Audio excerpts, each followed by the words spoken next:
Oke, saya minta Pak Edi Yonatan berdoa Pak untuk kelas kita malam hari ini. Bapa, di dalam nama Tuhan Yesus, pada malam hari ini ya Tuhan, kami akan belajar tentang konseling ya Tuhan. Urapi hamba-Mu yang akan menyampaikan sharing tentang konseling ya Tuhan. Biarlah ya Tuhan kami dapat menerimanya dengan baik. Berikan kepada kami keterangan hati ya Tuhan, supaya kami dapat menangkap pelajaran ini dan kami dapat gunakan dalam kehidupan kami ya Tuhan. Semuanya hanya untuk-Mu saja ya Tuhan. Di dalam nama Tuhan Yesus kami berdoa dan kami amin. Amin ya. Bapak Ibu Saudara, kalau selama ini kita belajar teologi ya, doktrinnya, nah bulan November ini kita belajar yang praktis Bapak Ibu. Tapi praktis pun perlu pemahaman yang benar supaya ketika Bapak Ibu melayani ya mengkonseling orang itu dasarnya benar. Seperti itu ya. Nah, saya harap materi sebulan ini bisa membekali Bapak Ibu di dalam pelayanan. Nah, waktu seterusnya saya serahkan Pak Bambang untuk menyampaikan materinya. Silakan. Malam, Pak Wid. Ya, malam. Ya, selamat malam Bapak Ibu, saudara-saudara sekalian. Malam Pak Bambang. Ya, selamat malam. Itu tadi. Ya, salam kenal semuanya.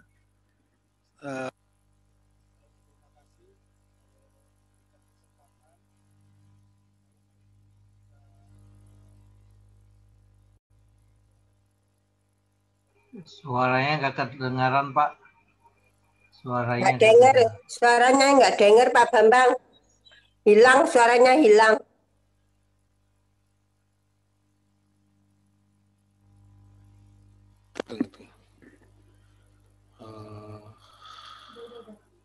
Udah ya? Ya, ya, baik. Bagus Pak. Ya, jadi saya ingin kita bersama-sama memikirkan apa yang disebut dengan konseling. Jadi kita sama-sama berdiskusi. Saya tidak tahu Bapak Ibu apakah memang sudah menjalankan konseling sebagai praktisi konseling atau Bapak Ibu hanya ingin mengetahui apa itu konseling, atau Bapak Ibu memang mau dikonseling. Jadi saya tidak ngerti. Oke, apakah kita ini hanya senang dengan secara teori, ya pemahamannya aja, atau memang waduh Pak teori-teori tok kesuwen wis langsung praktek aja, diskusi gimana prakteknya, itu juga saya tidak tahu. Ya, jadi saya mencoba nanti di dalam di tengah-tengah perjalanan ini nanti terserah Bapak Ibu. Jadi kalau memang ada yang mau diskusi, ada yang mau langsung sharing pengalaman dan lain sebagainya, kita mengalir saja begitu ya. Jadi saya tidak melulu memberikan konsep ya pemahaman, saya juga tidak memberikan tes kasus ya, discuss tentang kasus-kasus ya, tapi kita mengikuti ini aja karena kita pertemuannya juga ya untuk bulan ini mungkin bisa 5 kali karena ada 5 kali Senin ya. Baik, nah, nanti kita akan menemui beberapa istilah di dalam konseling ya, paling tidak yang kita akan sama-sama temukan adalah istilah klien atau konseli. Jadi konseli adalah orang yang menjadi pihak yang dikonseling. Ya, yang mengkonseling adalah disebut konselor. Nah, perlu direnungkan kembali bahwa seorang konselor itu bukan hanya semata-mata karena dia pinter untuk memberikan nasihat ya atau advice, tetapi adalah orang-orang yang memiliki hati yang mau mendengar dengan hati dan mau untuk memperhatikan orang lain, berkorban untuk orang lain dan mau terlibat dalam arti ikut membantu seseorang dapat keluar dari atau orang itu sampai menyadari kondisinya gitu ya. Jadi kita mesti mendefinisikan ulang tentang konseling kalau memang selama ini pengertian kita keliru. Jadi sebenarnya konseling itu bukan memberikan jalan keluar. Ya, tapi konseling itu memberikan kesadaran. Ya, sampai konseli itu betul-betul awareness, sadar dirinya, posisinya sedang dalam keadaan seperti apa dan posisinya ada di mana. Diberikan kesadaran untuk menyadari, nah kemana dia akan melangkah selanjutnya setelah kita menempatkan konseli itu pada posisi yang awareness itu. Ya, jadi tahapannya sampai pada awareness, pada kesadaran diri untuk menyadari bahwa dia keliru, ya dia salah, dia itu menyadari dirinya lalu dia menyadari bahwa saya salah. Sehingga kesadaran itulah yang memang dicapai oleh proses konseling sehingga orang itu akan menyadari dan harus berbalik, harus melangkah, harus memutar, harus memutuskan. Jadi sekali lagi hasil daripada konseling itu bukan keputusan daripada konselor. Tetapi setelah memberikan awareness, memberikan kesadaran itu, lalu konseli itu membuat satu keputusan. Begitu ya, memberikan satu keputusan. Jadi itulah yang harus terjadi dalam proses konseling. Jadi konselor sekali lagi orang yang mau membuka hati, membuka telinga, mendengar dengan hati, lalu bersedia untuk berempati. Ya, berempati sehingga konseli itu bisa mendapatkan satu kesadaran. Begitu.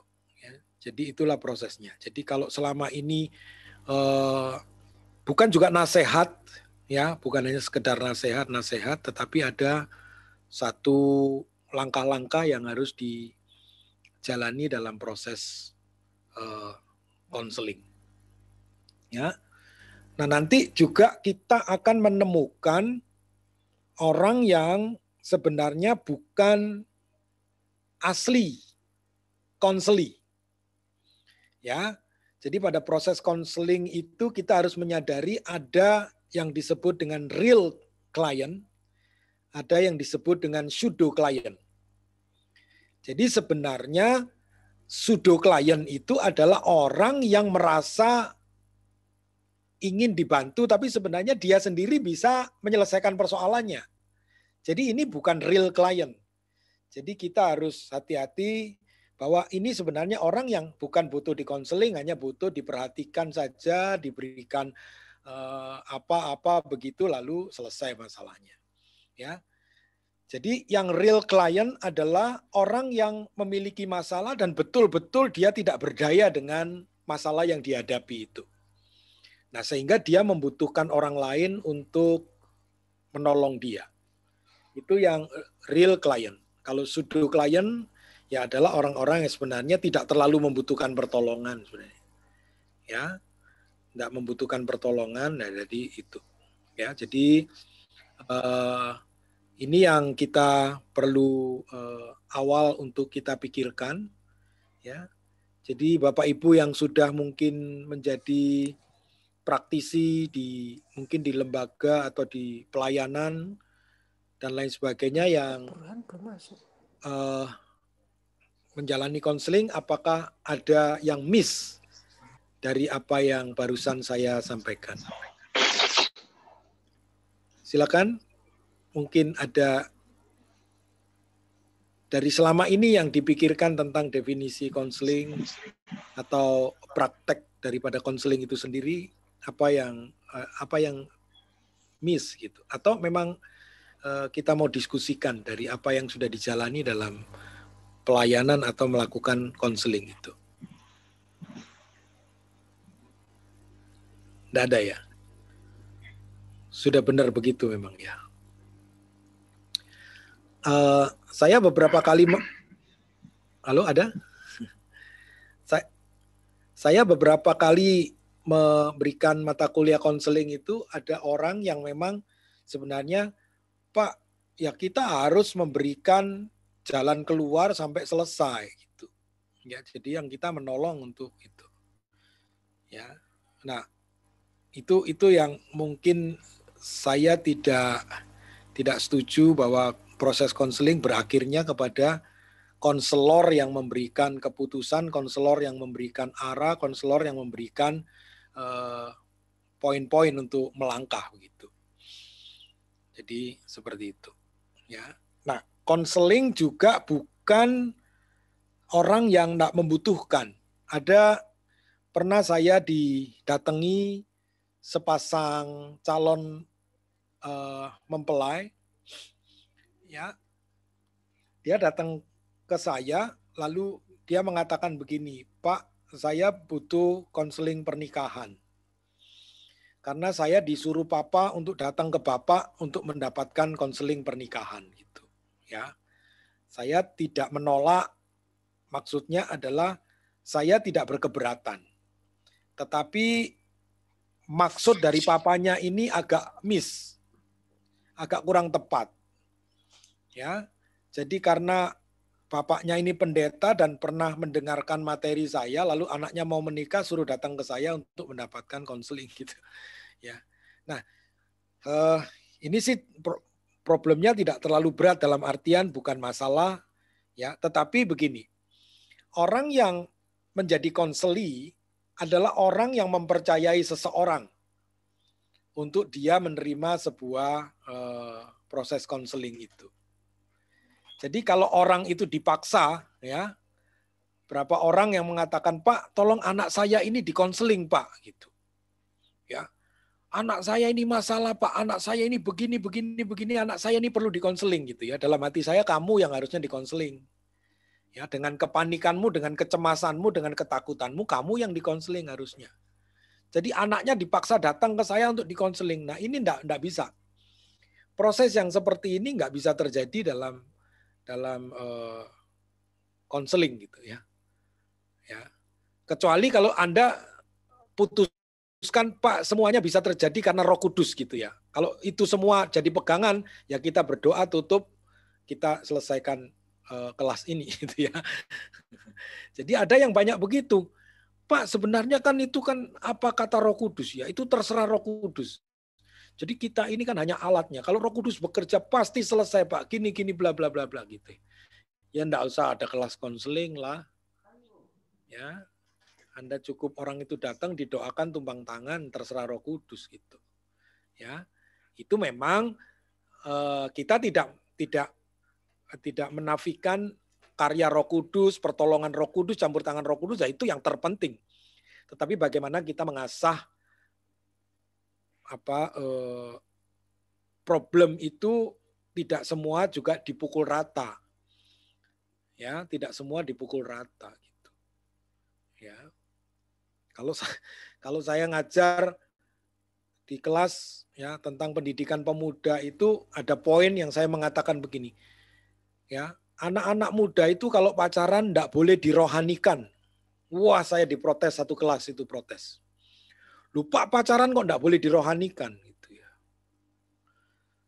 Jadi saya hanya ingin memberikan satu pandangan ya bahwa seorang yang pacaran itu kalau dirohani-rohanikan ya semua dimaafkan, semua diampuni ya, perginya ke gereja dan lain sebagainya begitu-begitu terus, tapi tidak pernah melihat real ya apa yang sedang terjadi gitu ya. Jadi sehingga orang tidak melihat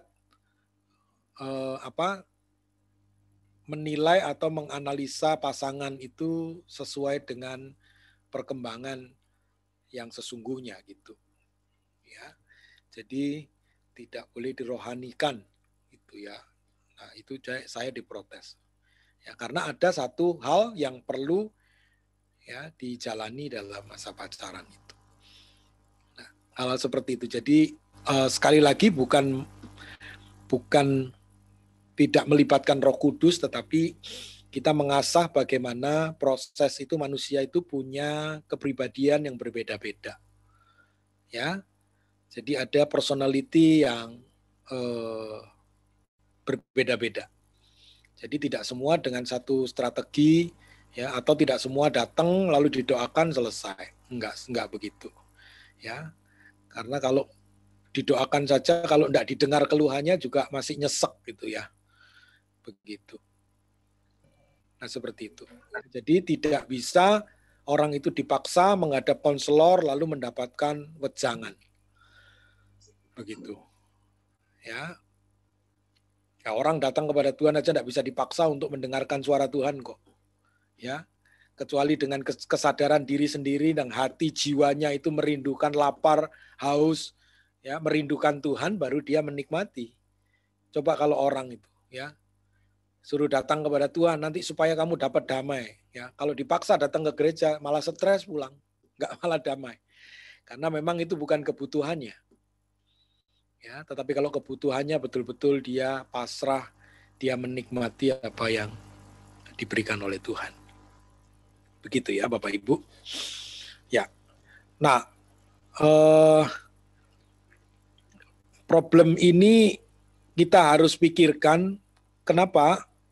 Mungkin pada saat kita melihat, Pak Tim, saya bisa langsung share screen ya? Bisa, Pak. Ya, oke. Sudah saya buka, ya. Jadi begitu kita memahami manusia itu orang yang paling unik, makhluk yang paling unik. Ya, jadi keunikannya itu seperti apa kita mesti melihat sebenarnya gambaran daripada kehidupan manusia itu. Bentar ya. Salah ini.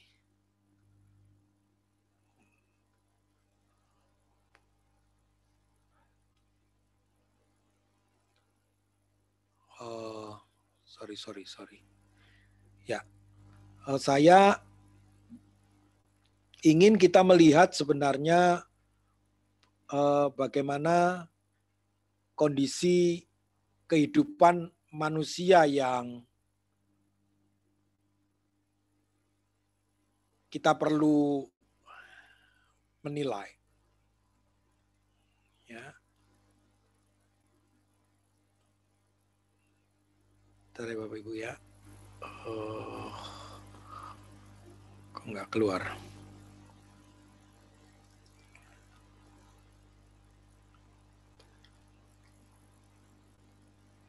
Ya. Kita ngelihat dulu di sini nih. Jadi, nah, ini nih.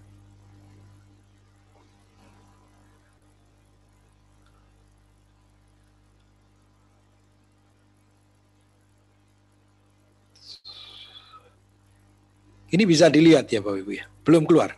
Belum Pak. Oh sebentar. Oke. Apa? Saya ini kok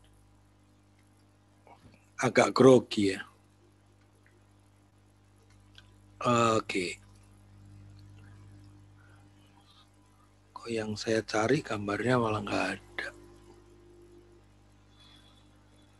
Oh ini. Ya. Jadi ini ya, Bapak Ibu. Nah, saya ingin kita memulai pemikiran kita itu bahwa manusia itu struktur hidupnya itu ya. Struktur kehidupannya itu terdiri dari berbagai macam banyak hal.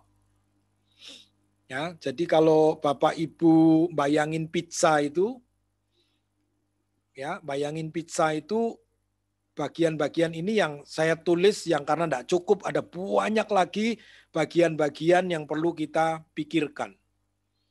Ya, ada slash-slash yang berisi ya, dalam struktur life structure daripada kehidupan manusia itu memiliki berbagai macam slice yang isinya itu berbeda-beda kebutuhan. Ya, karena ada kebutuhan morality, ada kebutuhan kognitif, kebutuhan psikososial, kebutuhan fisik, estetika, spiritual, psikoseksual, ya, dan lain sebagainya. Ada banyak kalau kita mau tambahkan poin-poinnya di sini apa saja yang kita ingat gitu ya. Sebab itu ada orang yang dibutuhkan ya, maksudnya menurut kepandaian IQ itu ya, quotient itu ada yang emotional ya, quotient, ada spiritual quotient, ada intellectual quotient dan lain sebagainya itu. Ya, kalau dicari mungkin A to Z dipenuhi itu ya, itu semua memenuhi kehidupan kebutuhan manusia, kebutuhan moral, kognitif, kebutuhan estetika, kebutuhan psikososial, seks, psikoseksual dan lain sebagainya. Begitu ya. Kira-kira Bapak Ibu bisa memahami maksud saya ya. Dari sini ada yang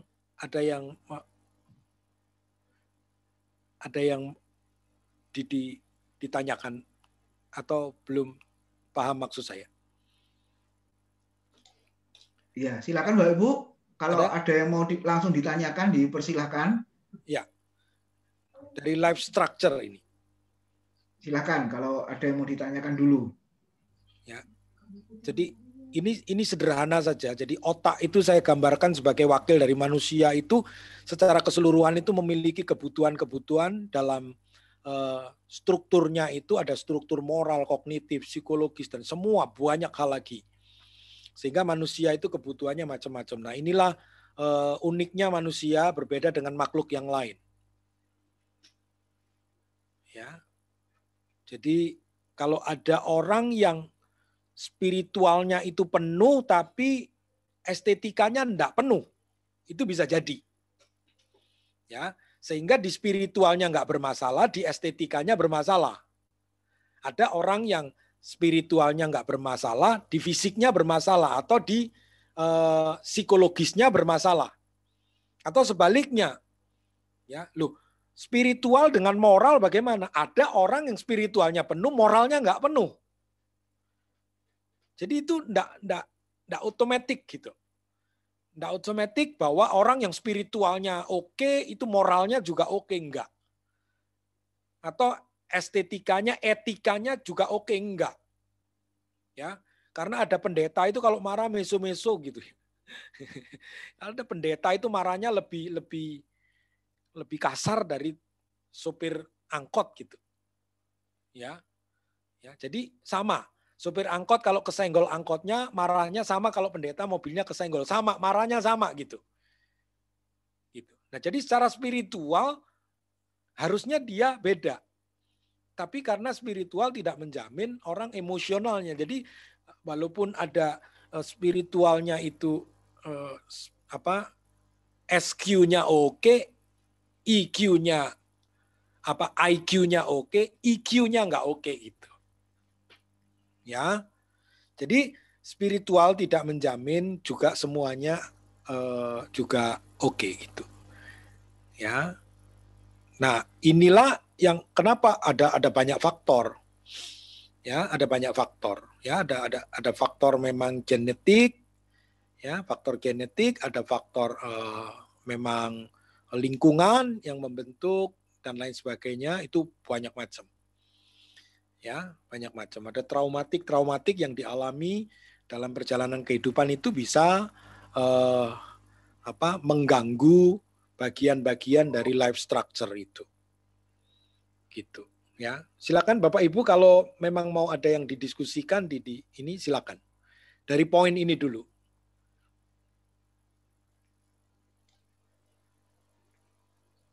Ada? Ya, silakan Bapak Ibu kalau ada yang mau ditanyakan dulu.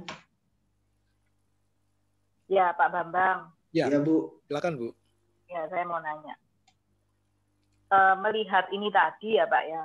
Idealnya itu seperti apa, Pak? yang mendekati ideal itu porsi mana yang lebih harus dominan, porsi mana yang tidak dominan, apakah ada hal-hal yang harus satunya lebih daripada yang lain. Itu pertanyaan pertama. Ya. Pertanyaan kedua, kalau tidak mendekati ideal, apakah masih bisa di-upgrade dengan upaya apa supaya itu bisa mencapai minimal mendekati ideal? Oke. Nah, apakah itu nanti, Pak, ini semua ini yang nantinya membentuk karakter seseorang ya, Pak, ya? Misalnya seperti kayak melankoli, sanguinis, apakah benar seperti itu? Ya. Nah, itu pertanyaan saya, Pak. Terima kasih. Ya, oke. Jadi idealnya itu memang semua, ini kalau saya gambarkan ini kalau seperti gelas ini yang harus dipenuhi semua. Ya, harus dipenuhi semua. Jadi manusia yang spiritual juga butuh seksual gitu. Ya.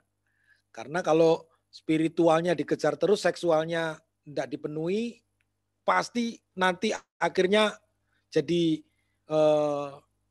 satu saat akan menjadi satu seperti bom waktu itu yang meledak tidak pada tempatnya gitu.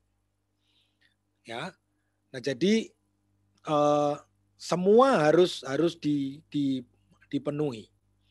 Ya. Nah, tentunya nanti firman Tuhan akan mengajar sebenarnya pemenuhan kebutuhan itu kata Paulus itu mencukupkan diri dengan apa yang ada, itu nanti berbeda lagi. Pemahaman seperti itu berbeda lagi karena berbicara tentang kecukupan soal seksual, kecukupan soal fisik, kecukupan soal kognitif dan lain sebagainya. Ada orang kejar kognitif, maunya sekolah terus gitu. Ya, pinternya enggak karu-karuan, tapi kumpul orang enggak bisa. Gitu. Nah, ini ada yang salah. Pasti orang yang begini punya problem. Satu saat pasti akan meledak. Dia merasa kesepian, dia merasa begini, begitu, dan lain sebagainya. Dia problem. Akhirnya membutuhkan seorang konselor karena dia punya masalah. Nah, dalam kondisi seperti ini memang satu poin yang ada itu memang idealnya harus terisi dengan baik. Ya, terisi dengan baik. Artinya bisa menjadi semakin dewasa, bisa menjadi semakin cakap, ya, bisa menjadi semakin tidak menjadi problem. Jadi kalau memang istilahnya kalau posisi ini roda berputar, nanti yang lain itu sebelah sana-sananya itu agak menonjol, satunya agak kempes, nanti jalannya dalam kehidupan itu akhirnya juga nggak balance. Nah, kalau nggak balance itu pasti geronjal-geronjal. Nah, yang geronjal-geronjal itu akhirnya tidak membuat satu perjalanan kehidupan yang smooth. Begitu ya, Bu Yena. Jadi perlu satu persatu diisi. Makanya orang perlu banyak teman, perlu banyak wawasan supaya mengasah di sisi-sisi yang kita kurang. Ya, sehingga ada orang-orang yang nah, kalau temperamen ini memang kadang-kadang temperamen ini bawaan yang kadang-kadang memang tidak bisa tidak bisa, karena ini temperamen itu sudah bawaannya begitu. Tapi untuk menjadi lebih dewasa, lebih wise itu dimungkinkan. Tapi kalau temperamennya memang begitu ya temperamen ya. Ada orang yang sanguin, tapi tidak ada orang yang mutlak dalam satu orang itu hanya sanguin saja enggak, tapi sanguin ada plus melankoliknya atau sanguin plus flegmatiknya dan lain sebagainya. Ya. Tidak dipengaruhi.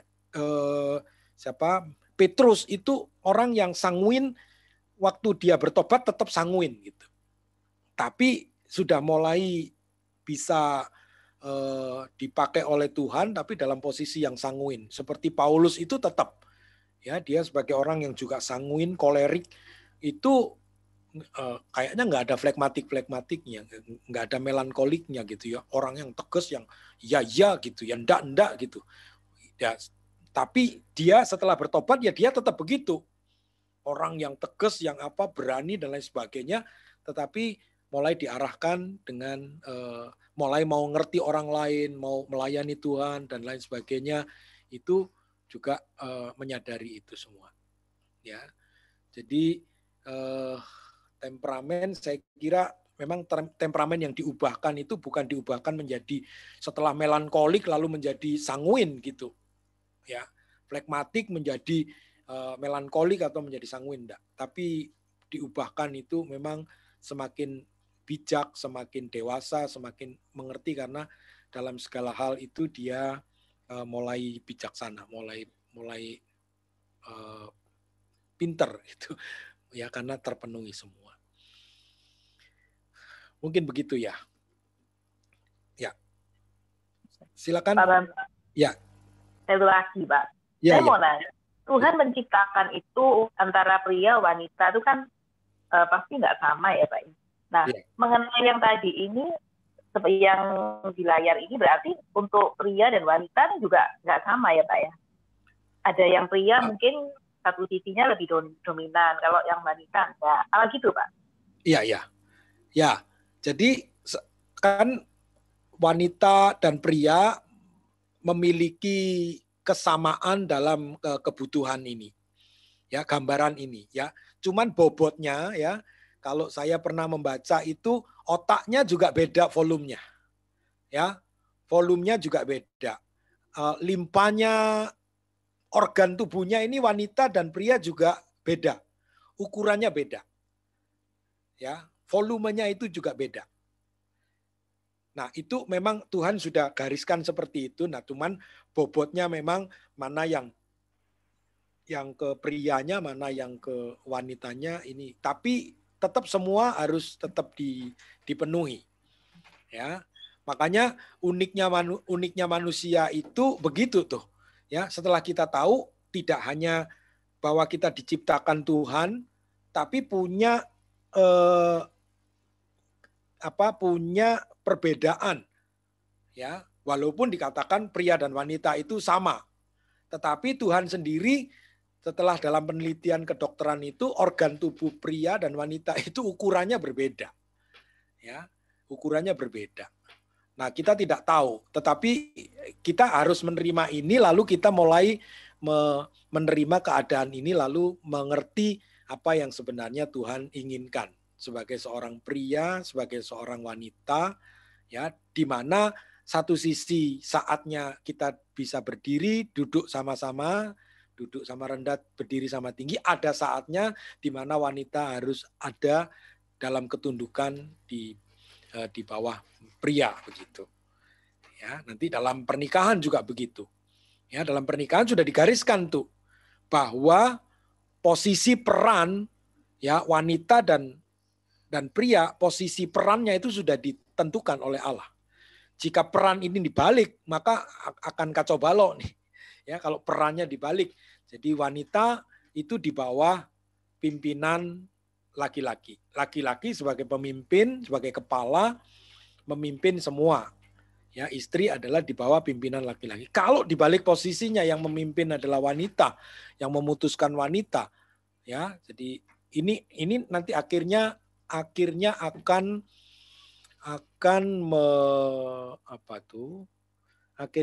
melanggar peran daripada pria dan wanita yang sudah ditetapkan oleh Tuhan. Jadi sekali lagi dalam format seperti ini wanita dan pria sama, tetapi perlu kita ketahui bahwa bobot yang diminta untuk pria dan wanita itu dari Tuhan ada perbedaan. Tapi untuk pemenuhan semuanya ini wanita pria, saya pikir ini yang general semua harus memenuhi kebutuhan-kebutuhan dalam kehidupannya. Oke, baik. Begitu ya Bu Yana. Iya Pak, makasih Pak. Ya. Mungkin jawabannya tidak memuaskan, tapi menarik Pak diskusi ini. Ya, kira-kira seperti itulah. Ya, jadi kita tidak bisa melihat manusia itu simple. Sehingga pada waktu orang datang itu, oh ini perlu didoakan saja secara spiritual, ditumpang tangan, tumpang kaki apa, lalu selesai. Ya, lalu dikepret-kepret apa itu, waduh enggak lah. Ya, jadi ada cara spiritual kita penuhi ya. Lalu kebutuhan persoalan yang penting sebenarnya di mana? Oh, anak ini baik kok, anak ini ngerti kok, anak ini melayani kok, tapi punya masalah. Masalahnya di mana gitu. Ternyata masalahnya dia tidak bisa secara sosial, atau dia punya masalah sebelumnya dalam kehidupannya secara psikososial tidak bisa bertumbuh dengan normal. Secara psikososial gitu. Ya, nah coba kalau saya mau lihat gambaran secara psikososial seperti ini nih. Ya, jadi orang yang bernama Erikson itu ya, Erik Erikson itu menggambarkan sebuah stage dari psikososial. Ya, jadi bagaimana psikososial itu harus bertumbuh dengan baik. Kalau tidak, walaupun nanti anak ini pinter, tapi dia punya masalah. Karena psikososialnya itu memang punya masalah. Ya, itu tidak terkecuali pendeta. Ya, punya latar belakang psikososial gitu ya. Kok saya merasa juga ada persoalan dalam psikososial gitu.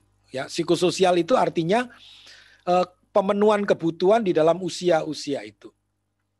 Ya, sekali lagi kita tidak mengatakan nanti semua bisa dirubah oleh Roh Kudus, itu jawaban yang sangat rohani itu ya.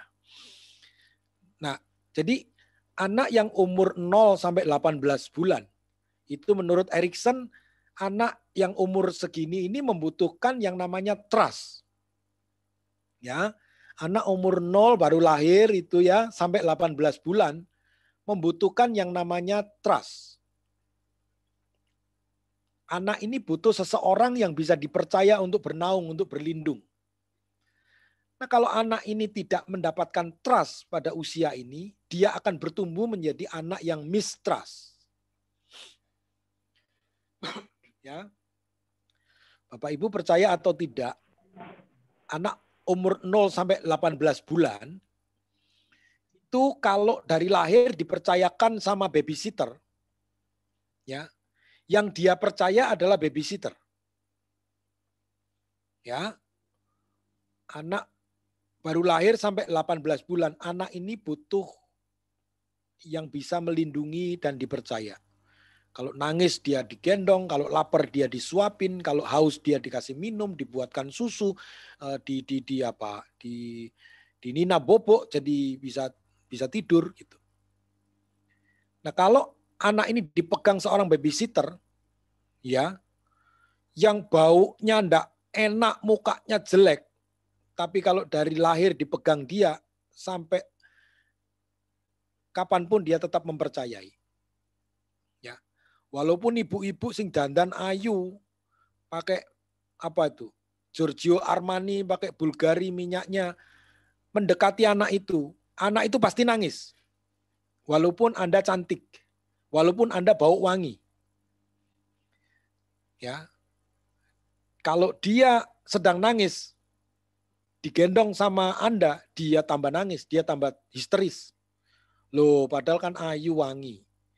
Tapi mboknya itu datang yang baunya ndak enak, yang mukanya jelek. Anak ini segera diem. Ya. Dan bahkan kalau tidur itu, kalau ndak bau ketiaknya mbaknya nggak bisa tidur. Nah, itu karena memang dia butuh trust. Kalau dia trust sama yang seperti itu, dia akan trust. Ya, kalau tidak, dia akan menjadi anak yang mistrust. Ya, dia menjadi anak yang nggak gampang percaya, ya, di sama sana dipukul, sama sana dipukul, sama sana nggak ada yang melindungi, disalahkan, dilempar sana, lempar sini, ya, nggak diperhatikan. Anak ini bertumbuh menjadi anak yang tidak bisa gampang percaya orang, ya, yang ya itu seperti itu. Lalu setelah umur 18 bulan sampai 3 tahun, anak ini butuh yang namanya autonomi. Ya, autonomi. Kalau tidak, dia akan menjadi anak yang shame, yang minder, yang pemalu, ya, yang merasa merasa tertolak begitu ya. Jadi otonomi itu anak yang mau mandiri gitu. Ya, Bapak Ibu lihat kalau anak-anak itu bawa gelas gitu ya. Gelas itu dipegang, dibawa jalan ya, padahal kita tolong dia takut kalau pecah gitu. Ya. Kita tolongi nangis gitu ya. Pernah lihat anak mau naik kursi, mau duduk, nggak bisa karena dia kecil, dia naik, coba nggak bisa, dinaikkan orang, didudukkan, dia nangis, dia turun lagi, dia mau naik sendiri. Nah, kalau pertumbuhan ini ditahan, ya, pegang gelas pecah dimarahi, ya, pegang ini dimarahi, begini dimarahi, ya, jalan sendiri dimarahi, ini dimarahi. Bagaimanapun anak ini akan bertumbuh menjadi seorang pemalu, seorang yang merasa minder dan lain sebagainya.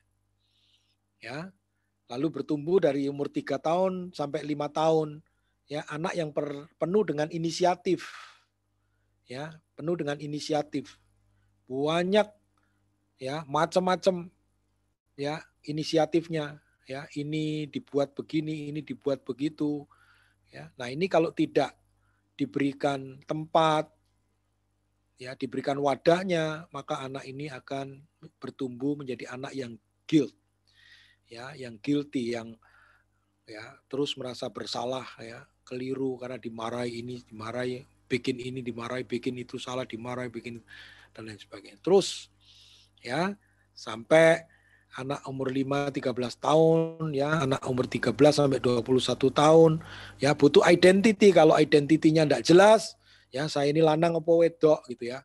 Lalu bertumbuh menjadi role confusion. Bingung, perannya itu bingung. Ya.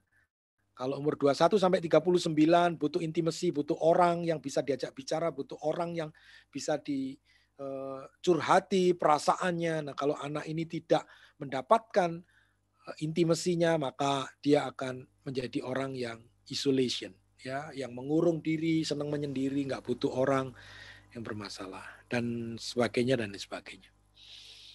Oke, mungkin di situ ya.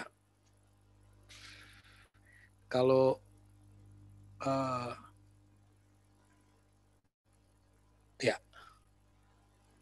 oke. Jadi itu Bapak Ibu sharing awal kita untuk kita sebenarnya memahami manusia yang kita hadapi itu bukan sederhana yang kita pikirkan, ya. Jadi orang itu datang tidak hanya didoakan, orang itu datang tidak ditumpang tangan dan itu, ya. Walaupun itu harus, tetapi bukan itu jalan satu-satunya untuk menyelesaikan persoalan yang sedang dihadapi. Ya, karena memang orang itu datang sebenarnya spiritualnya oke.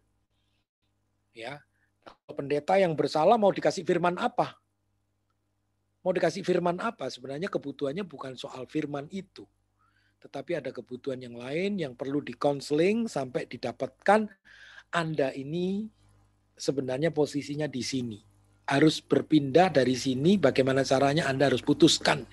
Anda harus punya tekad untuk mengubah diri Anda dengan posisi yang keliru ini. Kalau Anda tetap di sini, walaupun Anda tetap doa puasa, tetap melayani, ya. Kalau hati Anda yang pahit ini tidak dilepas atau Anda punya persoalan ini tidak mau diserahkan, diselesaikan, ya tetap. Begitu. Ya. Baik. Sampai di sini mungkin ada yang mau didiskusikan, silakan. Ya. Mungkin kalau materinya tidak habis, tidak apa-apa Bapak Ibu. Saya pikir kalau memang kita bisa memulai dari dasar ini lalu kita bisa mengembangkan pemikiran-pemikiran ini, kita akan tepat dalam melihat orang lain ya dengan masalah yang unik, yang bermacam-macam, dengan life structure yang unik, yang kita tidak tahu mana yang sebenarnya butuh penguatan, butuh pertolongan. Silakan Bapak Ibu.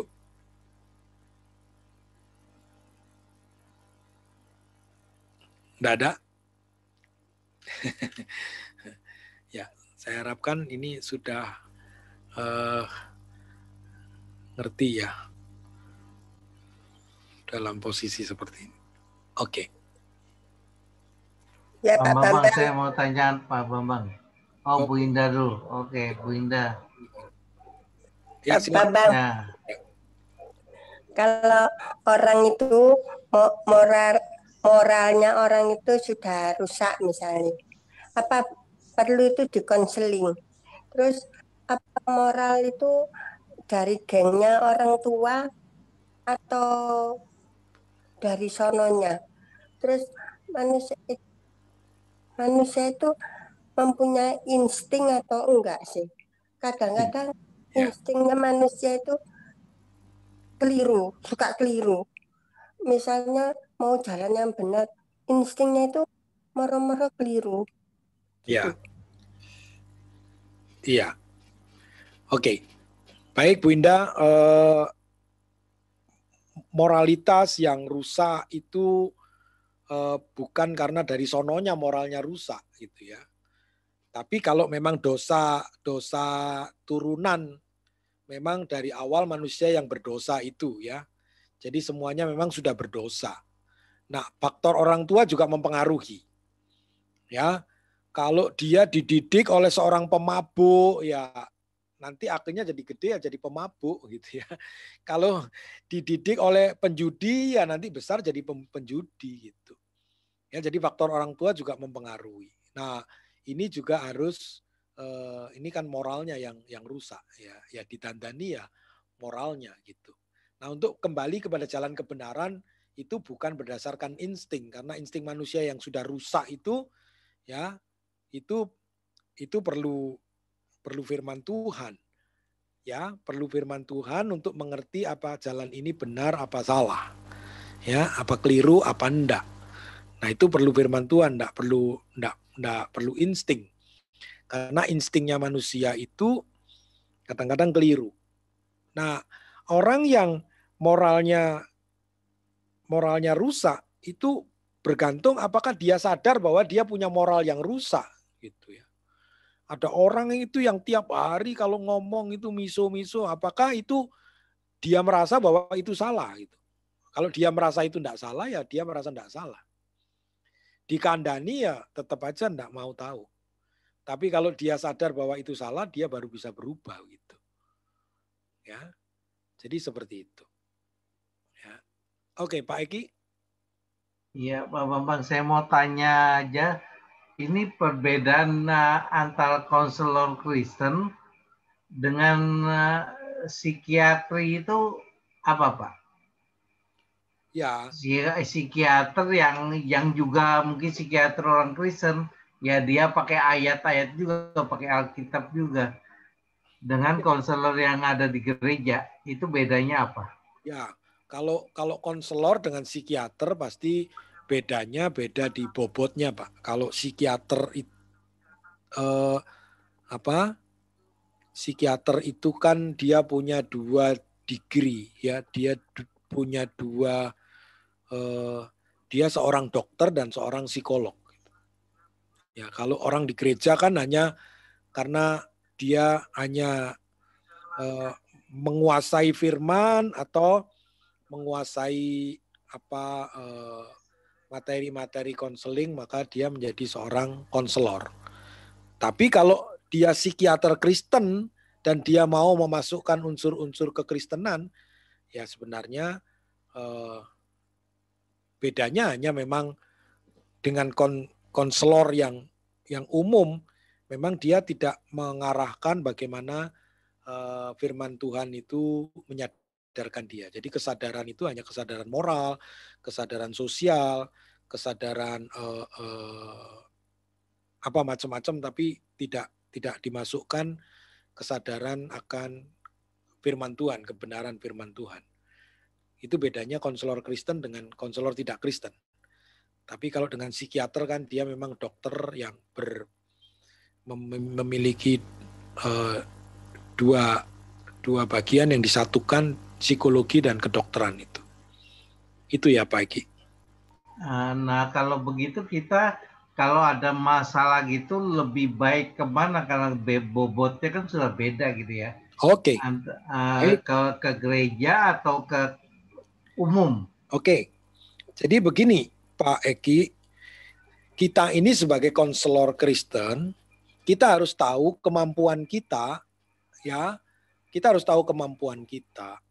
Makanya sebenarnya kita kan kalau mendoakan orang gitu ya, ini guyon apa benar saya enggak tahu. Jadi kalau kita mendoakan orang, dan kalau boleh kita ngomong, kalau sakit berlanjut hubungi dokter gitu loh Pak Eki. Ya. Jadi jangan dipaksakan bahwa kita ini mengkonseling orang ini sudah sakit parah dikonseling terus. Kita harus tahu sebenarnya duduk persoalannya di mana. Ya, kita perlu memberikan sebuah kesadaran ibu ini bukan soal bukan hanya saja butuh konseling, tetapi ibu ini butuh ke dokter karena ibu ini sakit, bapak ini sakit gitu. Jangan dipaksakan kita tahu dia sudah sakit parah tetap dikonseling terus enggak sembuh. Jadi ada institusi-institusi lain yang lebih mampu. Jadi kita mesti prefer ke mereka yang lebih mampu, lebih capability untuk menangani masalahnya gitu. Jadi lebih baik kemana? Lihat kasusnya, lihat masalahnya. Kalau dia hanya sekedar dia bisa ditangani oleh konselor Kristen, pelayan gereja, mengkonseling, selesai boleh. Tapi kalau dia ada masalah yang lain-lain, ya, jadi jangan dipegang saja sampai selesai, ya. Kalau mati ya repot. Kalau dia memang ada sakit, kalau memang perlu diarahkan ke rumah sakit, perlu ini ya gitu, ya. Jadi ekstrim-ekstrim yang tidak bertanggung jawab seperti ini tidak boleh terjadi. Ya, sebagai konselor yang hanya mengkonseling saja, tapi kalau sakit itu bukan urusan konselor, sakit itu urusan dokter. Jadi lihat permasalahan orangnya ya, Pak Eki. Terima kasih Pak Bambang. Ya, oke. Baik. Masih ada Bapak Ibu? Tanya Pak. Ya, Pak Agus. Silakan Pak. Menambahi pertanyaan Pak Eki tadi Pak. Iya. Saya sering melihat, bukan berarti saya sering dikonseling. Ya. Maksudnya begini Pak. Pada umumnya konseling atau konselor gereja itu kurang memiliki wawasan sehingga kurang bisa memberikan arahan atau solusi kepada konseling, ya. Sehingga jawabannya itu selalu ya rohani gitu, ya lebih baik kita mintalah yang terbaik dari Tuhan, jawabannya seperti itu, atau ya kita doa aja itu yang seringkali oleh pihak konselor gereja. Yeah. Nah, yang ingin saya tanyakan adalah hal-hal apa Pak yang perlu ditambahkan supaya kemampuan konselor gereja ini bisa seperti yang diharapkan oleh pihak konseling. Iya. Gitu, Pak. Terima kasih. Iya, jadi sebenarnya gereja perlu menempatkan orang-orang yang memang punya spiritual gift dalam area konseling. Ya, jadi ini sekali lagi juga merupakan spiritual gift. Karunia yang diberikan untuk orang itu bisa mau melihat orang, bisa memperhatikan orang, bisa berempati kepada orang, itu tidak semua, Pak. Tidak semua. Jadi tidak semua orang bisa jadi konselor. Ya, kalau dia orang-orang yang punya spiritual gift ini, punya karunia ini, maka perlu ditambahkan dengan diarahkan dengan mempelajari atau menambah materi-materi bagaimana sebagai seorang konselor. Ya, sehingga tahapan-tahapan itu bisa dijalankan dengan tepat. Ya, tidak jujuk tadi itu ya, didoakan dan kita minta yang terbaik dari Tuhan gitu. Ya. Jadi itu perlu ditambahkan ya, saya juga tidak mengatakan diri saya sebagai konselor, itu jauh juga sih. Ya. Karena juga materi yang saya terima juga tidak seberapa banyak tentang konselor ya. Tapi saya bersyukur ada beberapa waktu ya saya bisa belajar tentang masalah konseling ini ya, dalam artian ada waktu khusus yang saya ambil untuk memahami tentang konseling ini, walaupun itu sangat minim ya, sangat minim ya. Jadi 2 kali atau dua pertemuan itu saya ke Jakarta ya, masing-masing itu sekitar 10 hari ya, masing-masing itu 10 hari ya, untuk mempelajari khusus tentang konseling ini ya, begitu. Jadi perlu orang-orang yang ditambahi wawasannya ya, menerima banyak materi-materi tentang konseling. Jadi tidak semua orang itu otomatis menjadi konseling gitu ya. Walaupun hamba Tuhan, gembala itu ya memang dia dicari orang untuk meminta nasihat gitu. Tapi proses yang berjalan apakah itu konseling apa bukan, nah itu kadang-kadang kita tidak ngeh gitu, tidak mengerti gitu. Ya, dan selama ini orang melakukan ya, kita tahu niat baik, kita tahu pelayanannya tulus gitu ya. Tapi apakah itu disebut dengan konseling, kadang-kadang juga salah istilahnya. Ya, begitu ya Pak Agus. Pak ya. Iya Pak. Terima kasih. Begitu ya Pak ya. Ya. Oke. Masih ada Bapak Ibu? Kalau tidak ya, kalau pertanyaan begini sampai malam nggak bosen gitu kira-kira ya. Tapi kalau saya takut kalau materinya yang disampaikan, waduh kok bosen Pak. Oke. Ya, sambil jalan Bapak Ibu nanti kalau ada sesuatu yang ingin ditanyakan, saya persilahkan. Ya, diinterupsi saja nggak apa-apa. Ya, diinterupsi saja nggak apa-apa, nanti kita diskusi. Loh, kok nggak mau jalan?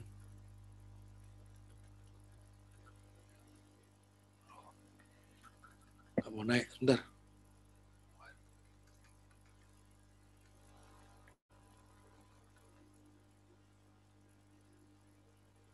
Kok nggak mau jalan nih?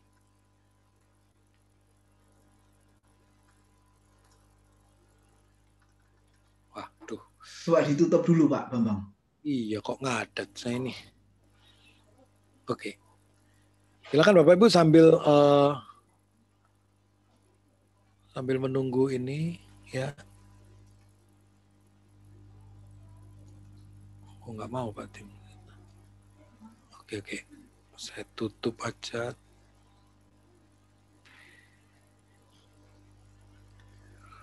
Mari silakan Bapak Ibu, mungkin ada yang mau ini kan juga enggak apa-apa.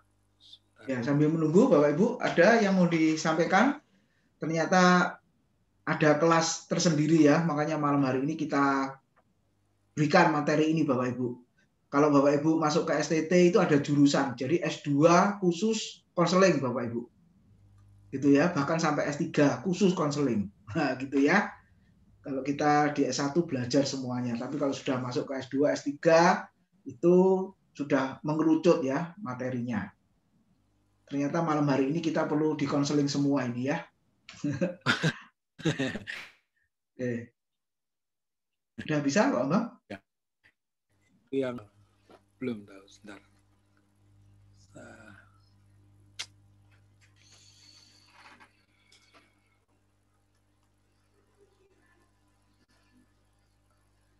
Krisis konseling.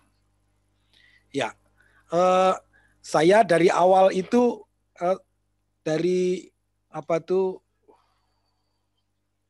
Oh ini Nggak bisa dibuka lagi. Waduh.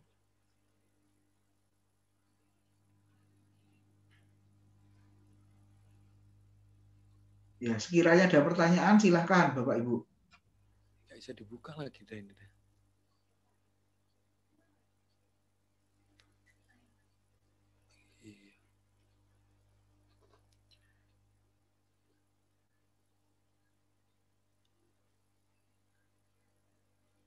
Saya tanya aja. Ya, begini Pak Bambang. Ya. Seorang pemimpin gereja atau gembala itu, pendeta itu, apakah juga dia bertindak sebagai konselor? Ya. Pertanyaan via chat, silahkan juga Bapak Ibu. Boleh diketik di sana. Ya Pak Eki, jadi tadi itu saya sudah sampaikan, memang tidak otomatis sebenarnya seorang gembala atau pendeta itu lalu bisa menjadi konselor, gitu. Nah, tetapi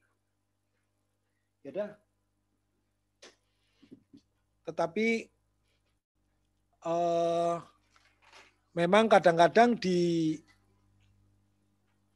dibawa dicari orang untuk membuka ini loh. Jadi dicari orang untuk orang itu minta di konseling. Nah, sebenarnya Bapak Ibu dari materi yang mungkin sudah dibagi, saya kasih ke Pak Tim dibagi. Ini pengertian dari awal waktu dibagi selebaran pengumumannya itu sebenarnya ada yang keliru. Ya, ditulis di situ krisis konseling, gitu ya.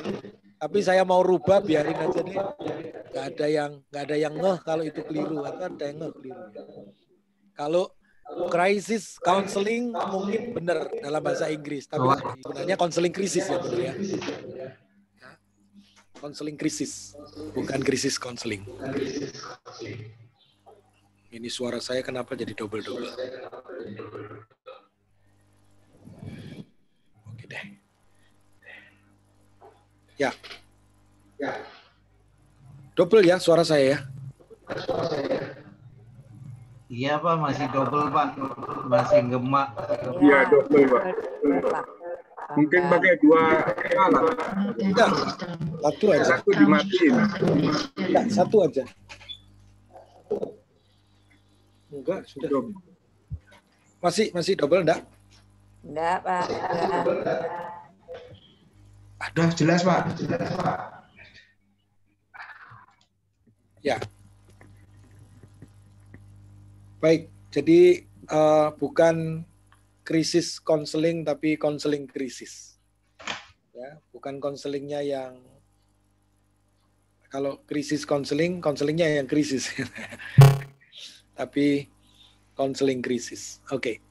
Nah, jadi ini yang kita mau coba untuk pikirkan tentang pengertian daripada krisis. Ya. Dari kamus psikologi, krisis itu didefinisikan sebagai titik balik, ditandai oleh kemajuan atau kemunduran yang tajam. Ya, selanjutnya, ya, Chaplin menyebutkan bahwa krisis adalah satu keputusan yang besar dan sangat penting bagi seseorang. Ya, sedangkan menurut Kamus Besar Bahasa Indonesia, keadaan yang berbahaya, keadaan yang genting, kemelut dengan suram dalam berbagai hal, ya, seperti ekonomi dan moral dan lain sebagainya itu. Ya, jadi posisi yang sangat berbahaya, genting, ya, segera membutuhkan tindakan. Nah, menurut Business Dictionary, krisis adalah kejadian atau peristiwa penting dan genting atau titik pengambilan keputusan di mana jika tidak diatasi dengan cara dan waktu yang tepat atau bahkan tidak diatasi sama sekali maka akan mengakibatkan bencana dan tragedi. Menurut Webster, krisis adalah suatu masa yang gawat, yang kritis sekali, dan suatu titik balik dalam sesuatu. Ya, istilah ini sering dipakai untuk menunjukkan suatu reaksi dalam diri seseorang. Ya, bahaya yang terjadi dari luar, ya, krisis dapat membawa kesempatan dan juga bahaya. Ya, seperti COVID-19 ini ya, ini merupakan krisis. Kita bisa menyebut krisis. Bisa membawa kesempatan, tetapi juga bahaya. Atau dua-duanya, ada kesempatan dan ada bahaya. Ya, atau kesempatan untuk bertumbuh menjadi lebih baik jika ditangani dengan benar, dan bahaya jika penanganannya tidak benar. Nah, menurut Wikipedia, krisis adalah situasi dari suatu sistem yang kompleks. Ya, keluarga, ekonomi, masyarakat yang tidak berfungsi dengan baik. Ya, tidak berfungsinya sesuatu itu merupakan satu masalah yang akan menuju kepada titik kritis, ya, titik krisis, dan akhirnya bisa fatal. Ya, sehingga penting mengambil keputusan segera, namun penyebab disfungsi ini tidak diketahui. Jadi perlu adanya konseling. Nah, unsurnya, ya, menurut Norman Wright, dalam unsur-unsur krisis ini, itu satu kejadian yang penuh resiko. Ya, ada kejadian yang penuh dengan resiko. Ya, diawali suatu reaksi berantai dari kejadian-kejadian mencapai puncaknya dalam suatu krisis. Ya, nanti dalam konseling itu ada yang disebut dengan predisposing, ya, predisposing factor, atau yang disebut dengan precipitating factor. Ya, ada faktor penyebab, ya, ada faktor pemicu.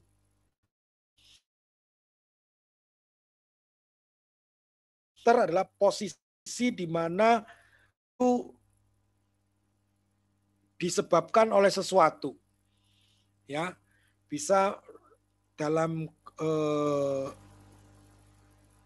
genetika, ya, penyebabnya itu bisa morality, penyebabnya itu bisa secara fisik, ya, yang menyebabkan krisis itu predisposing factor.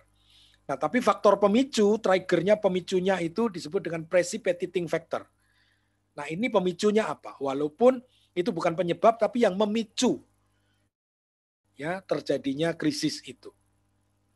Begitu ya, yang memicu terjadinya krisis itu. Nah, ya, maka ada kejadian yang, jadi krisis itu pasti diawali dengan kejadian-kejadian yang berantai, yang terus-menerus, ya, puncaknya dalam suatu krisis. Ya, ini contohnya seorang istri yang masih muda yang bersiap-siap menghadapi karirnya selama 7 tahun, ya, sedang menghadapi karir yang bagus, ternyata menemukan dirinya hamil sehingga dia harus mulai mengurangi, ya, yang lebih.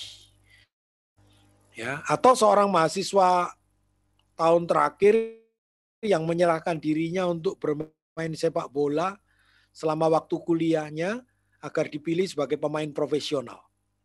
Ya, jadi meninggalkan kuliah akhirnya karena dia mengejar satu keinginan, dia meninggalkan itu lalu menjadi seorang pemain bola profesional supaya dia mau posisinya terkenal di sepak bola itu.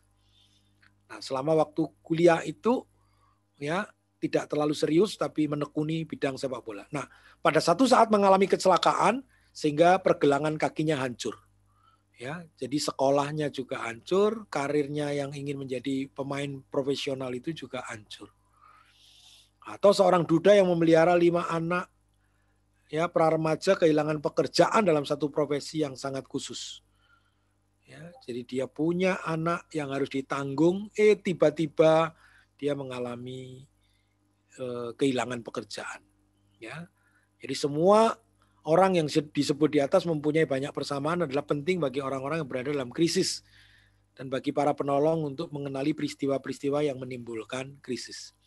Jadi kita harus tahu predisposingnya, kita juga tahu precipitating factor-nya. Jadi jangan sampai kita keliru menangani. Pemicunya itu yang dianggap penyebabnya. Ya. Tetapi yang menjadi penyebab tidak dikutak-atik sehingga hanya berkutat pada pemicunya saja. Pemicu itu tidak terlalu penting.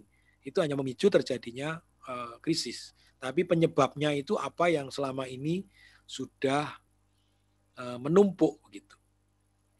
Ya. Lalu keadaan yang rentan. Ya. Bisa jadi kejadian yang penuh resiko atau keadaan yang rentan. Jadi tidak semua peristiwa ini membawa seorang kepada satu krisis. Ya. Jadi ada orang yang sama-sama kehilangan pekerjaan, buat satu orang krisis, buat satu orang enggak krisis gitu. Ada orang yang kehilangan anaknya, sama-sama kehilangan anaknya, tapi buat satu orang tidak krisis, buat satu orang krisis gitu. Nah ini keadaan yang rentan. Jadi orang ini tidak rentan, maka dia tidak menyatakan ini krisis, dia kuat. Tapi bagi orang yang rentan, sedikit saja masalah yang buat orang lain belum apa-apa, dia sudah krisis gitu. Maka ada banyak orang dalam menghadapi pandemi corona ini, ada orang yang sudah teriak-teriak nggak berhenti-berhenti. Tapi ada orang yang masih bertahan karena dia masih memiliki ketahanan. Yang maksudnya saya tidak tahu di faktor apa dia tidak menjadi rentan. Yang satu orang ini teriak-teriak terus jadi rentan. Karena dia rentan. Gitu. Apakah dia betul-betul klien, apakah dia pseudo klien, kita juga nggak ngerti. Gitu ya. Jadi ini ada faktor kerentanan. Ya, ketahanan yang tidak sama, yang tidak sama. Jadi tidak semua peristiwa yang dialami orang itu lalu membawa pada satu krisis. Bagi satu orang bisa langsung kolaps, bagi satu orang masih bertahan ya dengan beberapa lapis kekuatan. Ya. Itu kalau disebut dengan kondisi karena rentan. Ya. Nah, ini faktor pencetus yang menimbulkan krisis tadi itu ya. Jadi precipitating factor, pencetusnya itu apa? Ya, dari pencetus itu kita melihat sebenarnya penyebab utama yang membuat krisis itu apa. Ya, jadi cara lain untuk mengatakan hal ini ialah bahwa ini adalah faktor terakhir yang ditambahkan pada faktor-faktor yang lain. Ya, faktor terakhir yang memicu saja. Ya, sebagian orang kelihatannya dapat menguasai diri pada saat dilanda kehilangan yang cukup berat atau kehancuran hati, tapi kemudian mereka ambruk. Ya, karena satu persoalan kecil saja. Ya, ini merupakan persoalan yang terakhir, tetapi reaksi dan air mata saat itu merupakan tanggapan terhadap kehilangan yang cukup berat itu. Ya. Oke. Lalu, ya, keadaan krisis yang aktif. Ya, ketika seseorang tidak dapat lagi mengatasi situasi, maka krisis yang aktif dapat berkembang. Hal ini ditandai dengan adanya gejala-gejala yang kita lihat, stres, sikap panik atau gagal. Ya, fokusnya adalah untuk pembebasan dan efisiensi yang menurun. Ya, ada beberapa petunjuk tentang keadaan ini. Ya, jadi fokus orang yang seperti ini aktif adalah untuk bagaimana punya jalan keluar untuk membebaskan diri. Satu, ada gejala-gejala stres secara psikologis, ya, fisiologis atau kedua-duanya. Ya, bisa secara psikologis itu sudah stres, tapi yang kelihatan tenang-tenang saja, ya, atau dua-duanya. Ya, ini dapat termasuk depresi, ya, sakit kepala, kegelisahan, luka lambung. Ya, selalu ada suatu jenis kegelisahan yang ekstrim. Ya, lalu yang kedua ada sikap panik atau gagal. Ya, orang itu mungkin merasa bahwa ia telah berusaha sekuat tenaga namun tidak ada hasilnya. Ya, karena ia merasa seperti orang yang gagal, yang kalah, yang tidak berdaya, tidak ada harapan. Ya, ia mempunyai dua jalan untuk menanggapi hal tersebut. Saat ini, pertama menjadi terdorong untuk berperilaku yang tidak produktif. Gitu ya. Misalnya mengikuti arus zaman, mabuk-mabukan, ya, memakai obat bius, dan lain sebagainya, punya kompensasi yang ya memang orang sudah kalah, memang orang sudah tidak berdaya, orang gagal mau ngapain lagi ya sudahlah gitu ya. Atau jalan yang kedua juga bisa menjadi acuh tak acuh atau apatis. Jadi dia tidak melakukan sesuatu. Ya, salah satu contoh ya tidur terus gitu ya. Nonton TV terus, makan terus gitu ya. Bahaya ya. Orang makan terus itu bukan orang senang makan. Jangan-jangan dia kompensasi karena stres. Jadi kalau kena corona begini, dia kok makan terus. Jangan-jangan mengalihkan stresnya itu dia makan terus. Oke. Ya. Nah, fokusnya yang ketiga adalah pada pembebasan. Ya. Jadi dia menginginkan supaya dia ditarik dari kondisi ini. Ya. Keluarkan aku dari keadaan ini. Itu merupakan keinginan dan ceritanya. Ya, dia ingin lepas dari penderitaan karena stres tersebut. Ya, kondisinya tidak memungkinkan dia untuk bertindak secara rasional dalam menghadapi masalah. Kadang-kadang seorang yang berada dalam keadaan krisis kelihatan bingung, bahkan memberikan reaksi dengan cara yang aneh-aneh. Ya, dalam usaha-usaha mereka dalam keadaan agak kalut sehingga mengharapkan orang lain untuk menolong. Ya, mereka mungkin akan bergantung kepada orang lain untuk menolongnya keluar dari permasalahan yang dihadapi. Oke, pada masa itu efisiensi menurun. Ya, orang dalam krisis yang aktif mungkin akan tetap berfungsi secara normal, tetapi daya bereaksi mereka yang seharusnya 100% mungkin menurun. Ya, sampai sekitar 60%. Ya. Masih kelihatan normal tapi sudah ya kehilangan efisiensinya, ya, tidak berdaya guna 100%, hanya 60% dan terus menurun. Ya, semakin besar ancaman dari penilaian orang itu akan situasi yang dihadapi, semakin kurang efektif kemampuannya untuk mengatasi. Nah, mereka mungkin sadar akan hal ini yang selanjutnya mematahkan semangat mereka. Ya, nah sedangkan dalam Wikipedia dijelaskan unsur-unsur krisis mempunyai ciri khas sebagai berikut. Ya, krisis terjadi pada sistem yang kompleks. Sistem yang simpel atau sederhana tidak dapat dikenai krisis. Ya, yang kompleks. Misalnya kita dapat menyebut terjadi krisis moral, nilai-nilai, krisis ekonomi, ya, krisis politik, krisis pangan. Ya, tapi tidak dapat dikatakan pada krisis makanan kecil. Ya, hal-hal yang sederhana tidak mengalami krisis. Gitu ya. Gitu. Oke. Lalu yang B, tidak berfungsinya sistem-sistem dengan baik. Ya, perlu diingat pada saat krisis, suatu sistem tetap berfungsi dan tidak sampai berhenti sama sekali walaupun kinerjanya buruk. Sistemnya tidak berhenti tapi mulai menjadi lebih buruk. Keputusan yang cepat sangat penting diambil untuk menghentikan hancurnya suatu sistem lebih jauh. Ya, penyebab krisis sangat banyak dan tidak diketahui sehingga tidak mungkin diambil keputusan rasional dan familiar untuk membalikkan keadaan tersebut. Ya, jadi satu kondisi yang krisis tidak dapat diputuskan secara familiar. Ya, yang biasanya dilakukan itu ya lakukan itu sajalah. Ya, kadang-kadang tidak bisa rasional tapi membutuhkan intuisi yang lebih banyak. Ya, bukan yang irasional tetapi membutuhkan tidak hanya rasional tetapi membutuhkan satu keberadaan yang lebih dari hati gitu ya, melihat, berempati dan lain sebagainya gitu. Oke. Jadi karakteristik ini juga kita bisa lihat ya. Jadi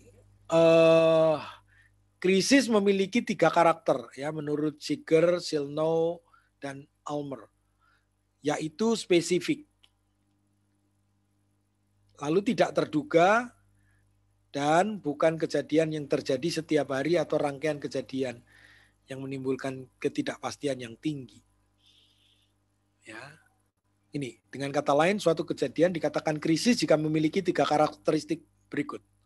Ya, tidak terduga dan mengejutkan ya, karena ada faktor pemicu itu tiba-tiba kita kaget melihat sesuatu dan kita tidak berdaya ya. Lalu itu menimbulkan ketidakpastian. Lalu itu dipandang sebagai ancaman terhadap tujuan-tujuan yang penting. Waduh. Ya. Tujuan-tujuan semula berantakan ini. Ya, ini karakteristiknya. baru ini disebut kritis. Ya, disebut dengan krisis. Ya, tidak ada harapan, ya, tidak terduga tahu-tahu muncul gitu.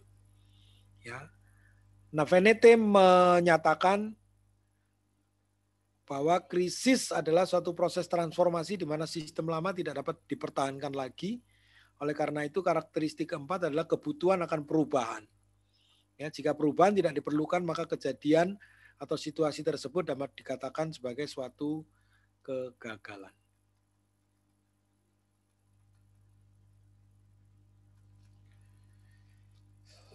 Oke, ada dari Bapak Ibu yang mau mendiskusikan sesuatu, silakan.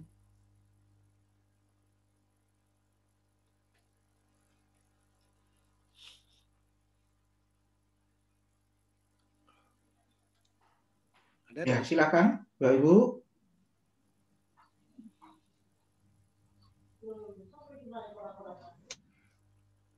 Silakan kalau ada yang mau didiskusikan boleh. Sebelum lanjut, ya, jadi ini kita melihat karakteristik, unsur-unsur penyebab dari sebuah krisis. Tidak ada? Oke, saya lanjutkan. Ini jenis-jenis krisis. Ya. Wikipedia merumuskan jenis-jenis krisis sebagai berikut. Krisis yang menyangkut masalah kemiskinan. Ya, terdapat dua jenis krisis yang masuk dalam kategori ini, yaitu krisis karena tidak memiliki pekerjaan. Ya. Krisis ini dapat mengakibatkan seorang tidak memiliki tempat tinggal, ya efeknya menjadi gelandangan.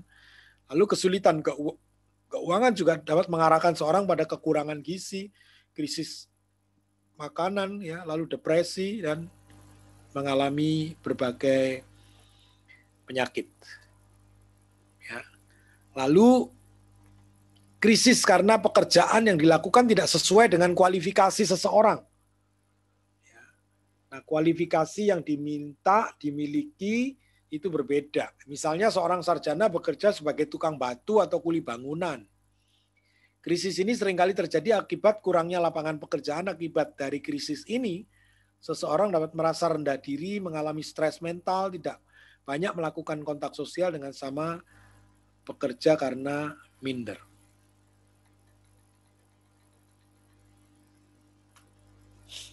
Oke. Ya, jadi krisis kemiskinan, lalu krisis ekonomi. Krisis ekonomi adalah transisi yang tajam di mana terjadi penurunan siklus bisnis dan secara umum memperlambat kegiatan perekonomian. Ya. Transisi tajam dari pendapatan gitu ya, akhirnya berpengaruh pada pendapatan, pemasukan dan lain sebagainya. Lalu krisis lingkungan, ya, terdapat 3 jenis yang masuk dalam kategori ini, ya, mungkin karena bencana, ya, orang jadi mengalami krisis, ya. Ya, bencana lingkungan, bencana alam, ya, bisa mengakibatkan hilangnya nyawa, harta benda, ketidakstabilan sistem politik dan ekonomi, lalu terancam punahnya beberapa spesies, ya, yang mengakibatkan berkurangnya jumlah, terancam oleh perubahan lingkungan dan terbatasnya sumber makanan. Ya, ini krisis yang terjadi secara global. Lalu krisis pribadi. Ya, krisis pribadi ini dapat muncul akibat peristiwa luar biasa yang terjadi pada kehidupan seorang yang menyebabkan ketegangan dan stres sangat besar. Di mana keadaan ini membutuhkan pengambilan keputusan yang penting dan tindakan yang tepat sebagai jalan keluar. Misalnya kehilangan pekerjaan, kesulitan ekonomi, kecanduan alkohol dan nafsa. Ya, narkotika, alkohol, psikotropika, dan zat adiktif. Ya. Nah, kebutuhan manusia dalam krisis. Ini kita coba lihat kebutuhan-kebutuhan manusia dalam krisis ini, ya, sebagai seorang konseli, ya, membutuhkan 14 hal, dibedakan menjadi 14 kategori konseli yang membutuhkan pelayanan untuk menyelesaikan masalah krisis. Yaitu yang pertama, konseli yang menginginkan seseorang yang kuat untuk melindungi dan mengontrol mereka. Ya, dia mengatakan, tolong dong ambil alih masalah saya. Ada konseli yang demikian harapannya. Yang kedua, ada konseli yang membutuhkan seseorang yang menolong mereka berhubungan dengan kenyataan. Ya, tolong saya mengetahui bahwa saya ini bersifat nyata. Tolong masalah saya ini betul-betul nyata. Kasih tahu kepada saya ini apakah nyata. Ya, kok rasanya mustahil. Apakah ini mungkin? Apakah iya sih? Gitu. Orang masih dalam keadaan tidak percaya, itu butuh orang untuk membuat dia aware, sadar. Gitu ya.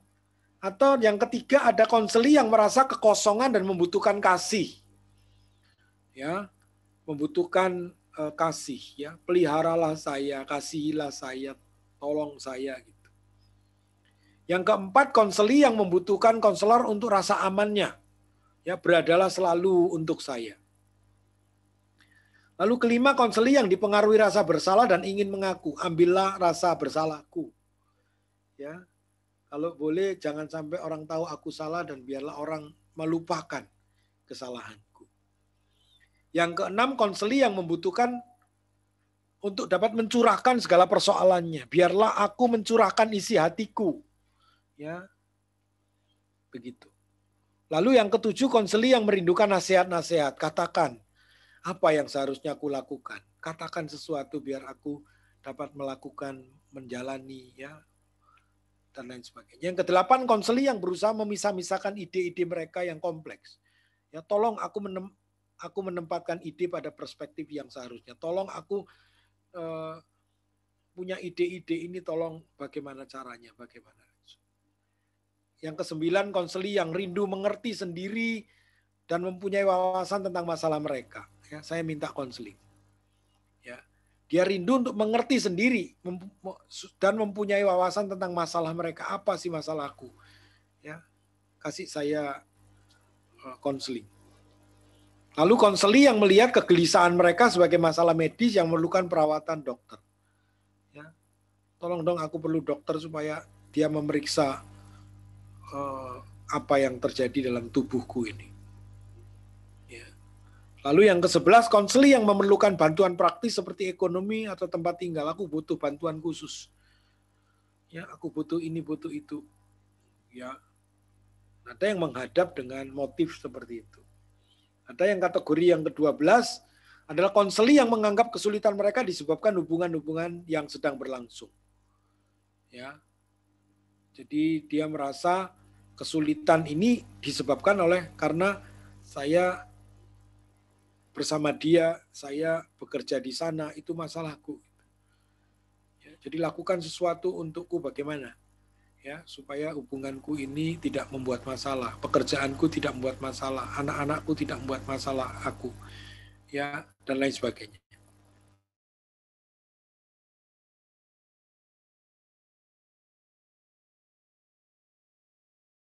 Membutuhkan informasi memuaskan berbagai kebutuhan mereka. Katakan padaku di mana aku dapat mencari pertolongan. Kasih tahu aku supaya aku dapat menyelesaikan.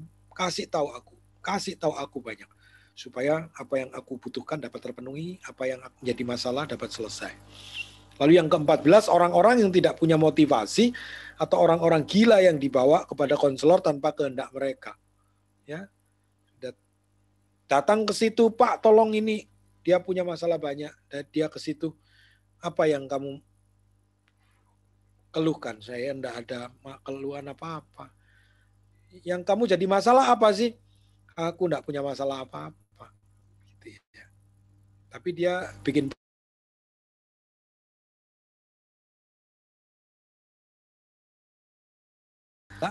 dibawa kepada konselor, nah, aku ini enggak salah, aku ini enggak butuh apa-apa. Aku ini enggak sedang punya masalah dan lain sebagainya. Ya, itu kira-kira 14 poin ya dari kategori konseling. Ya, 14 itu ada dalam kehidupan para konseling. Lalu yang bagian terakhir ini saya kira ya, ini ada tahap-tahap krisis. Ya, ada 5 tahapan dalam siklus hidup krisis yang dijelaskan sebagai berikut. Yang pertama tahap pre-krisis. Sebelum krisis, ya kondisi sebelum suatu krisis muncul, benih krisis sudah ada. Sehingga jika muncul suatu kesalahan yang kecil saja, krisis dapat terjadi. Itu tadi ya. Jadi faktor predisposing dengan faktor precipitating. Ya, faktor pencetus dengan faktor yang penyebab. Nah, benih yang mulai tumbuh pada tahap ini biasanya tidak begitu diperhatikan karena tidak ada perencanaan menghadapi krisis. Itu tahap pre-krisis. Lalu yang kedua, tahap warning, peringatan. Dalam tahap ini suatu masalah pertama kali dikenali ya, dapat dipecahkan, diakhiri selamanya atau dibiarkan berkembang menuju pada kerusakan yang menyeluruh. Ya, krisis dapat mudah muncul pada tahap ini karena ketakutan menghadapi badai atau masalah dan menganggapnya tidak ada. Reaksi umum yang terjadi pada tahap ini adalah kaget, menyangkal, dan pura-pura merasa aman. Jadi sebaiknya memang masalah yang sebelum mencapai pada krisis ini harus dikenali, harus segera diakhiri untuk selamanya, dipecahkan, diakhiri untuk selamanya. Kalau tidak, dibiarkan lalu menjadi memuncak sehingga tinggal tunggu pemicunya lalu menjadi satu masalah yang krisis. Lalu tahap akut. Ya, pada tahap ini krisis mulai terbentuk. Jika krisis sudah sampai pada tahap ini, seorang atau suatu sistem tidak dapat berdiam diri karena akibat krisis mulai menimbulkan kerugian. Ya, saat ini segala upaya dilakukan untuk menghadapi krisis karena sudah akut, sudah terasa masalahnya. Lalu tahap clean up. Bagaimana pembersihannya? Pada tahap ini dilakukan pemulihan dari kerugian-kerugian yang diakibatkan oleh krisis. Dalam tahap pemulihan dapat melibatkan pihak-pihak lain, misalnya konselor, pihak penegak hukum, atau para ahli-ahli lain terkait dengan krisis yang dihadapi. Ya, jadi konselor tidak bisa berdiri sendiri. Memang kalau tidak sanggup harus di-prefer kepada orang-orang yang lebih ahli. Kalau memang ahli hukum, konselor tidak sanggup, kasih ke bagian yang tahu tentang hukum. Kasih yang tahu bagian tentang kesehatan. Kasih yang tahu bagian yang memang membutuhkan, yang dibutuhkan dalam masalah yang dihadapi oleh konseli. Jadi jangan konselor ini lalu playing God. Ya, jangan mentang-mentang pendeta lalu Tuhan ada di pihaknya lalu semuanya selesai. Ya, karena Tuhan ada di pihakku maka aku dapat menyelesaikan segala sesuatu. Tidak di simplicity, tidak disederhanakan begitu rupa. Ya, konselor adalah manusia. Ya, walaupun kita minta sama Tuhan, tetapi bagaimanapun Tuhan memberikan orang yang lebih ahli di bidangnya masing-masing. Ya, lalu tahapan yang disebut dengan tahap post crisis. Ya, sesudah krisis ya, ketika seseorang atau suatu sistem kembali ke kondisi yang normal dan dapat berfungsi dengan baik, maka secara formal dapat dikatakan krisis telah berakhir. Ya, jadi itu tahapan-tahapan, mungkin masih pada tahap pre-krisis atau mungkin masih pada tahapan warning, ya, sebelum akut. Ya, kalau sudah akut, bagaimana menanganinya, bagaimana masuk dalam tahap clean up. Ya, saya kira malam ini cukup materinya sampai di sini, Bapak Ibu. Kita masih punya 4 kali lagi pertemuan. Ya, silakan, masih ada waktu ya Pak Tim, saya serahkan Pak Tim kalau memang. Ya, masih ada waktu sedikit Bapak Ibu. Silakan bertanya. Oke, ini ada chat Pak Bambang. Bagaimana dari Pak Cornelius, bagaimana pengertian krisis dari sudut pandang Alkitab, Pak? Adakah contohnya? Iya. Dan cara mengatasi krisis tersebut. Makasih Pak Gus, Pak Cornelius. Ya. Jadi kita melihat bahwa di dalam Alkitab itu walaupun dia nabi, walaupun dia raja, walaupun dia ya semua, saya ingin mengatakan bahwa semua manusia yang dituliskan di Alkitab ya kecuali Yesus ya punya sisi terang dan sisi gelap. Ya.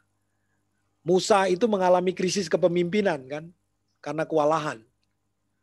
Ya, lalu Yitro itu menjadi konselor. Ya. Musa, kamu pikirkan baik-baik kalau kamu sendiri untuk menghakimi orang Israel yang bermasalah, kalau satu hari yang bermasalah 10 masih lumayan lah. Ketemu satu orang setengah jam kali 10 ya enggak seberapa capek. Kalau yang datang 100 orang gimana? Kalau yang datang 1000 orang gimana? Maka pilihlah beberapa orang untuk menangani 50 orang, menangani 10 orang, menangani 100 orang begitu. Ya.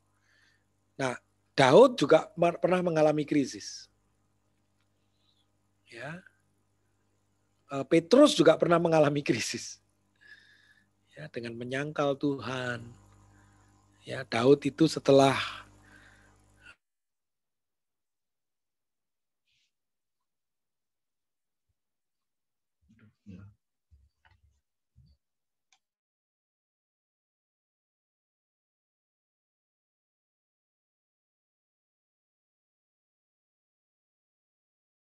ya itu.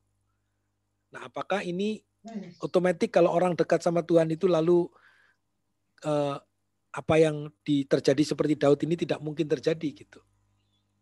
Ya, begitu. Jadi yang spiritualnya oke, tapi seksualnya perlu dibenahi karena mengalami krisis gitu, sampai berani bunuh orang. Sehingga itulah yang menyebabkan Daud tidak boleh membangun bait Allah karena tangannya berlumuran darah, salah satu membunuh dengan berencana istri Batseba, suami Batseba, yaitu Uria. Dan banyak lagi, semua mengalami krisis. Ya, Abraham, semua ya punya sisi gelap dan sisi terang. Begitu. Ya, tapi Tuhan memberikan jalan keluar. Ya, tapi Daud punya masalah. Ya, harus menelan harus menelan dari konsekuensi dosa yang dia lakukan itu. Ya, sehingga dia harus disadarkan oleh kata-kata dari Nathan yang sangat pedas itu ya. Satu orang punya 1 domba, yang satu punya 100 domba. Yang 100 domba punya 100 domba mau bikin pesta, ambil satu orang yang punya 1 domba untuk disembelih bikin pestanya. Wah, Daud ngomong kurang ajar, bawa ke sini orang itu, bunuh saja. Nathan bilang dengan tegas, siapa dia? Ya kamu itu orangnya. Ya, sehingga dia perlu dengan kalimat seperti itu. Ya, karena kalau tidak dia nggak sadar itu. Kalau dia keliru, dia salah.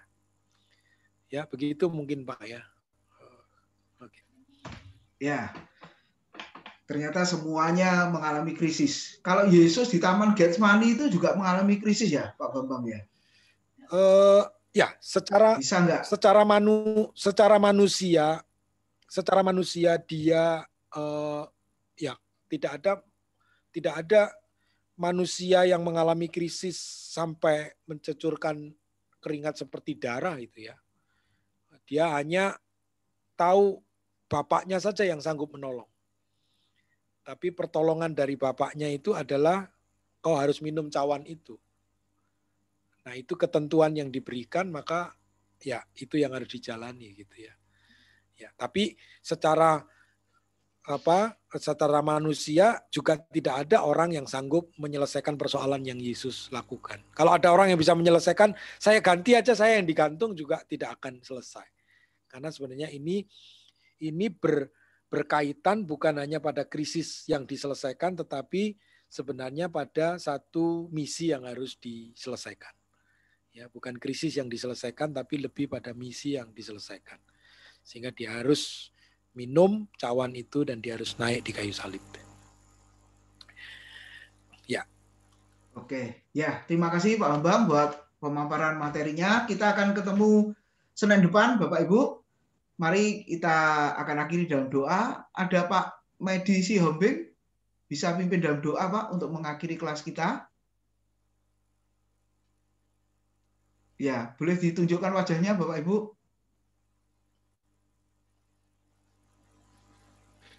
Nah, gini kan sejuk saya melihatnya Bapak Ibu ya.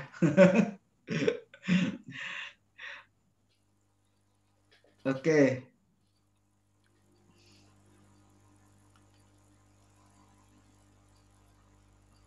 Oke, Bu Meta aja berdoa kalau gitu. Bu Meta, minta tolong berdoa Ibu Gembala kita ini. GKA. Ya, mari Bu Meta pimpin dalam doa. Ya, kita berdoa. Tuhan Yesus, kami mengucap syukur kepadamu pada saat malam hari ini, kalau kami sudah diizinkan untuk kami belajar mengenai tentang krisis konseling. Biarlah kiranya hal-hal yang kami pelajari pada saat malam hari ini boleh memimpin setiap kami untuk menjadi lebih bijaksana, untuk menjadi pemimpin yang senantiasa mengetahui persis apa kebutuhan-kebutuhan yang dibutuhkan oleh orang-orang yang sedang membutuhkan pertolongan kami. Karena itu kami membutuhkan pertolongan-Mu ya Bapa, untuk tetap senantiasa memimpin dan memberikan pemeliharaan kepada kami. Engkau berkati seluruh rekan-rekan kami pada saat malam hari ini. Engkau berkati Pak Tim, Engkau berkati Pak Bambang sebagai pembicara kami pada saat malam hari ini. Sekiranya kasih karunia Allah tetap senantiasa menyertai bagi Pak Bambang dan juga seluruh rekan-rekan yang ada yang tergabung di dalam grup pembelajaran pada saat malam hari ini. Kami bersyukur kepadamu Bapa. Terima kasih kami mengucap syukur pada saat malam hari ini. Di dalam nama Tuhan kami Yesus Kristus kami berdoa. Haleluya. Amin.